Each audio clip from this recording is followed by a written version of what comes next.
I found that nothing in life is worthwhile unless you take risks. Nothing. Nelson Mandela said, "There is no passion to be found playing small and settling for a life that's less than the one you're capable of living."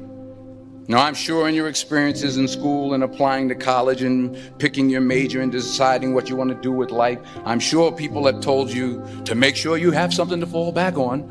Make sure you got something to fall back on, honey. But I never understood that concept, having something to fall back on.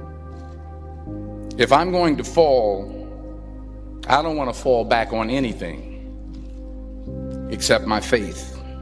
I want to fall forward. I figure at least this way I'll see what I'm going to hit. Fall forward. This is what I mean. Reggie Jackson struck out 2,600 times in his career, the most in the history of baseball. But you don't hear about the strikeouts. People remember the home runs. Fall forward. Thomas Edison conducted 1,000 failed experiments. Did you know that? I didn't know that. Because the 1,001st was the light bulb. Fall forward. Every failed experiment is one step closer to success. You've got to take risks, and I'm sure you've probably heard that before, but I want to talk to you about why that's so important. First, you will fail at some point in your life. Accept it. You will lose. You will embarrass yourself. You will suck at something. There's no doubt about it. And I know that's probably not a traditional message for a graduation ceremony, but hey, I'm telling you, embrace it, because it's inevitable. And I should know. In the acting business, you fail all the time. Early on in my career, I auditioned for a part in a Broadway musical. Perfect role for me, I thought, except for the fact that I can't sing. So I'm in the wings, I'm about to go on stage, but the guy in front of me, he's singing like Pavarotti. He's just, and he's just going on and on and on. And I'm just shrinking, I'm getting smaller and smaller. So they say, "Oh, thank you very much, and you'll be hearing from us." So I come out with my little sheet music, and it was Just My Imagination by the Temptations. That's what I came up with.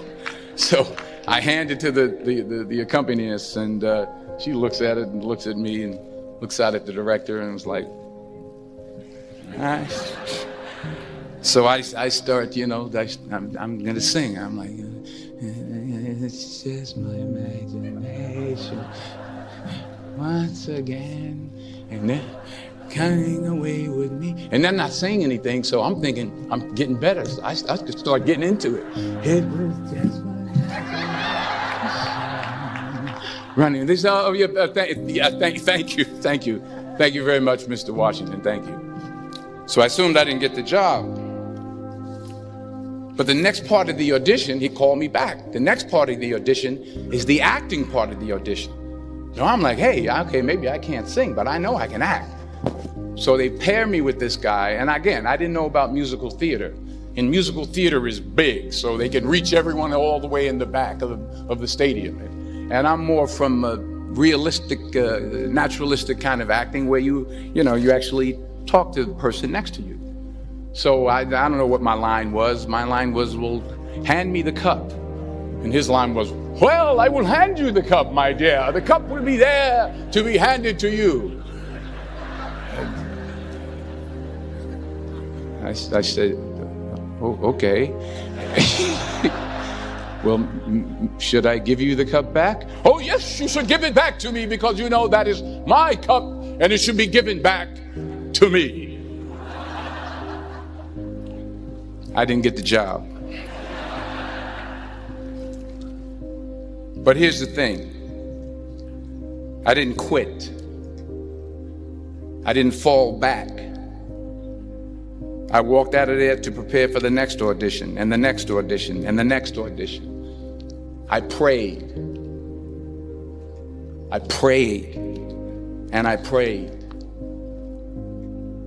But I continued to fail, and fail, and fail. But it didn't matter, because you know what? There's an old saying, you hang around the barbershop long enough, sooner or later you're going to get a haircut. So you will catch a break, and I did catch a break. Last year, I did a play called Fences on Broadway. Someone talked about it. Won the Tony Award. And I didn't have to sing, by the way. But here's the kicker. It was at the Court Theater. It was at the same theater that I failed that first audition 30 years prior. The point is, every graduate here today has the training and the talent to succeed. But do you have the guts to fail? Here's my second point about failure. If you don't fail, you're not even trying. I'll say it again. If you don't fail, you're not even trying. My wife told me this great expression. To get something you never had, you have to do something you never did. Les Brown's a motivational speaker. He made an analogy about this. He says, imagine you're on your deathbed, and standing around your deathbed are the ghosts representing your unfulfilled potential. The ghost of the ideas you never acted on. The ghost of the talents you didn't use. And they're standing around your bed, angry, disappointed, and upset. They say, we came to you because you could have brought us to life, they say. And now we have to go to the grave together. So I ask you today, how many ghosts are going to be around your bed when your time comes? You've invested a lot in your education, and people have invested in you. And let me tell you, the world needs your talents, man, does it ever. I just got back from Africa like 2 days ago, so if I'm rambling on, it's because I'm jet lagged. I just got back from South Africa. It's a beautiful country, but there are places there with terrible poverty that need help. And Africa is just the tip of the iceberg. The Middle East needs your help. Japan needs your help. Alabama needs your help. Tennessee needs your help. Louisiana needs your help. Philadelphia needs your help. The world needs a lot, and we need it from you. We really do. We need it from you young people. I mean, I'm not speaking for the rest of us up here, but I know I'm getting a little grayer. We need it from you, the young people, because remember this. So you got to get out there. You got to give it everything you got, whether it's your time, your talent, your prayers, or your treasures. Because remember this, you will never see a U-Haul behind a hearse. You can't take it with you. The Egyptians tried it, and all they got was robbed. So the question is, what are you going to do with what you have? I'm not talking about how much you have. Some of you are business majors. Some of you are theologians, nurses, sociologists. Some of you have money. Some of you have patience. Some of you have kindness. Some of you have love. Some of you have the gift of long suffering. Whatever it is, whatever your gift is, what are you going to do with what you have? All right, now here's my last point about failure. Sometimes it's the best way to figure out where you're going. Your life will never be a straight path. I began at Fordham University as a pre-med student. I took a course called cardiac morphogenesis. I still can't say it. Cardiac morphogenesis. I couldn't read it. I couldn't say it. I sure couldn't pass it.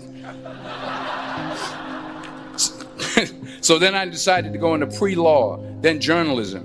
And with no academic focus, my grades took off in their own direction.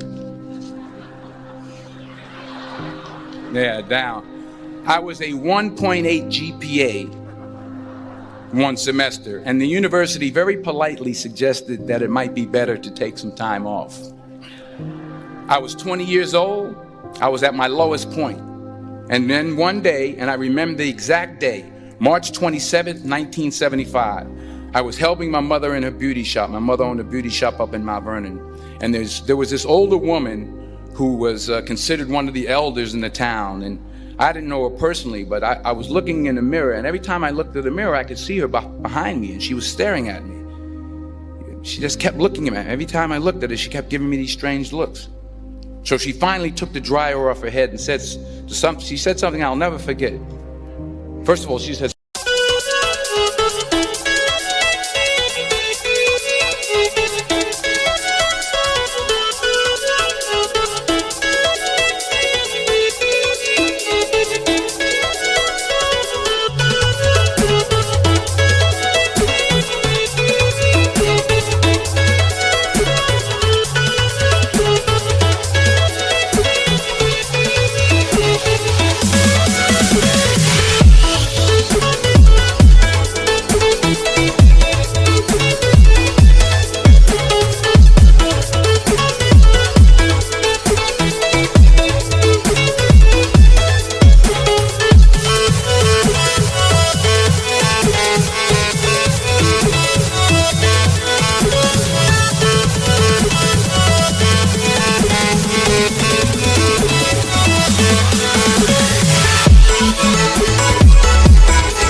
somebody give me a piece of paper. Give me a piece of paper. She said, young boy, I have a prophecy, a spiritual prophecy. She said, you are going to travel the world and speak to millions of people. Now, mind you, I'm 20 years old. I'm flunked out of school. In fact, like a wise ass, I'm thinking to myself, maybe she's got something in that crystal ball about me getting back into school next fall. But maybe she was on to something, because later that summer, while working as a counselor at a YMCA camp in Connecticut, we put on a talent show for the campers. And after the show,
another counselor came up to me and asked, have you ever thought about acting? You're good at that.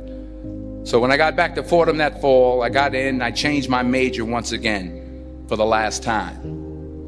And in the years that followed, just as that woman prophesied, I have traveled the world and I have spoken to millions of people through my movies. Millions who up till this day couldn't see me, who up till this day I couldn't see while I was talking to them, and they couldn't see me. They could only see the movie. They couldn't see the real me. But I see you today, and I'm encouraged by what I see. And I'm strengthened by what I see. And I love what I see.